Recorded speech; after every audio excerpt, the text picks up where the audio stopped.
ay bumabati sa iyo, Brother Edwin, ng happy birthday.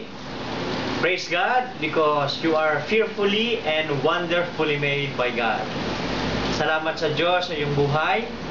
At first time ko po na nakilala si Brother Edwin ay sa JIL Missionary Intensive Training Course sa Norsagaray, Bulacan. Mag-classmate kami sa MITC and nagkasama kami doon for almost 1 month at doon sa panahon na kami magkakasama ay nakilala ko at nakita ko si Brother Edwin na isang masayahing tao but very humble, mapagpakumbaba.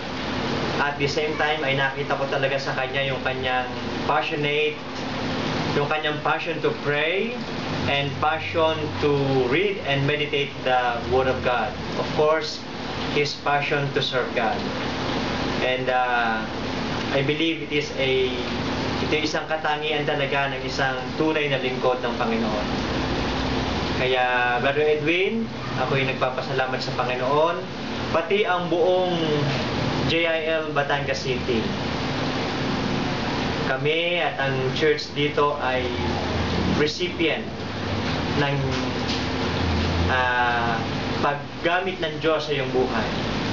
Recipient ang JIL Batangas City ng iyong katapatan at maalab na paglilingkod sa ating Panginoon. Kaya I believe lahat ng inyong paglilingkod, pagpapagal sa Panginoon ay hindi nawawala ng kabuluhan. Ito'y nagdulot, nagbigay ng malaking tulong sa ginagawang victory and breakthrough, pagpapalago ng Panginoon dito sa JIL Batangas City.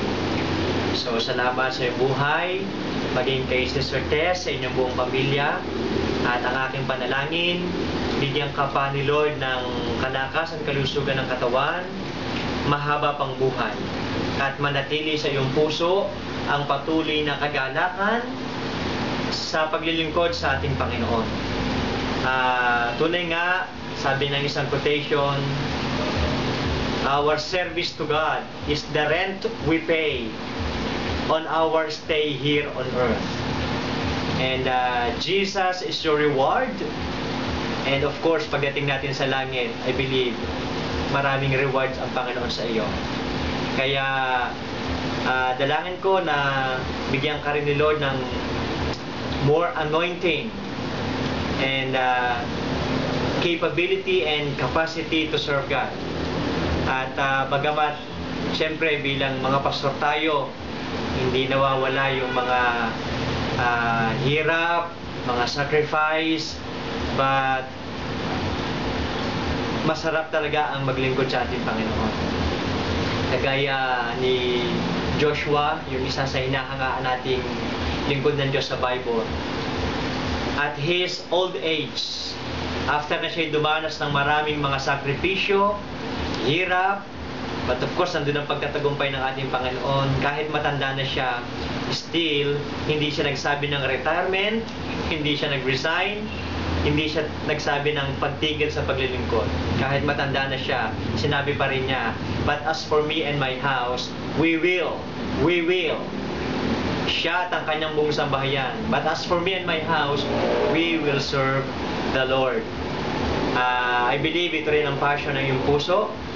Kaya I believe ikaw at ang iyong pamilya ay patuloy na pagpapalain ng Diyos upang patuloy niyang gamitin sa JIL Alcobar at kung saan pa man na mga lugar na ikaw ay ipapadala ng ating Panginoon.